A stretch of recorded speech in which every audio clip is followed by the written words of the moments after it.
આમ આદમી પાર્ટીના પૂર્વ કેબિનેટ મંત્રી સત્યેન્દ્ર જૈનનો ખાસ પીએ આકાશ મિશ્રાની પૂછપરછ કરાઈ। દિલ્હીથી સુરત ફંડિંગ માટે આવતા પૈસાનો હવાલો સંભાળતો હતો। અત્યાર સુધીમાં આંગણિયા પેઢી મારફતે આશરે 1 કરોડથી વધુની રકમ લઈ ચૂક્યો છે। ડીસીપી ક્રાઇમ ભાવેશ રોજિયાનું નિવેદન। આજે વહેલી સવારે માહિતી મળી હતી।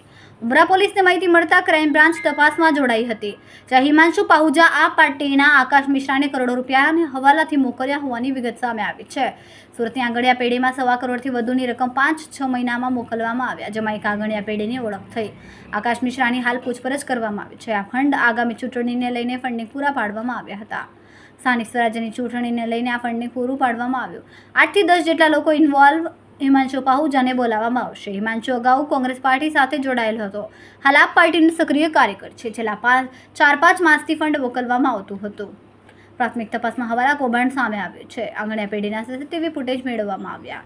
આકાશ મિશ્રા અને અજય તિવારી આંગણિયામાં રૂપિયા રિસીવ કરવા જાય છે, જે સમયના સીસીટીવી ફૂટેજ મેળવવામાં આવ્યા છે।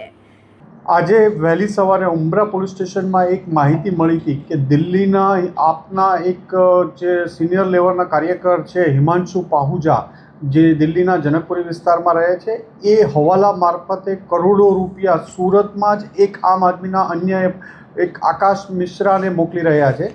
આ બાતમી આધારે સુરત ઉમરા પોલીસ સ્ટેશનની ટીમ દ્વારા આકાશ મિશ્રાને બોલાવવામાં આવ્યા હતા અને એની સાથે ક્રાઇમ બ્રાન્ચની ટીમ પણ ઇન્ટ્રોગેશનમાં જોડાણી હતી।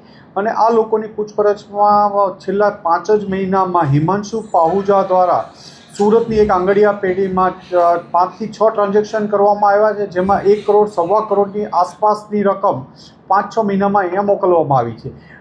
જે ઇન્ફોર્મેશન મળી હતી એમાં એક આંગણિયા પેઢી તો આઈડેન્ટિફાઈ થઈ છે, હજી અન્ય મારફતે પણ મોકલવાની પૂરી શક્યતા રહેલી છે। અને આ ફંડનો ઉપયોગ આગામી જે ચૂંટણીઓ આવી રહી છે એના ચૂંટણીના અનુસંધાને એના ફંડિંગ તરીકે કે એના પુરા તરીકે ઉપયોગ થવાની માહિતી આધારે આ કાર્યવાહી કરવામાં આવેલી હતી।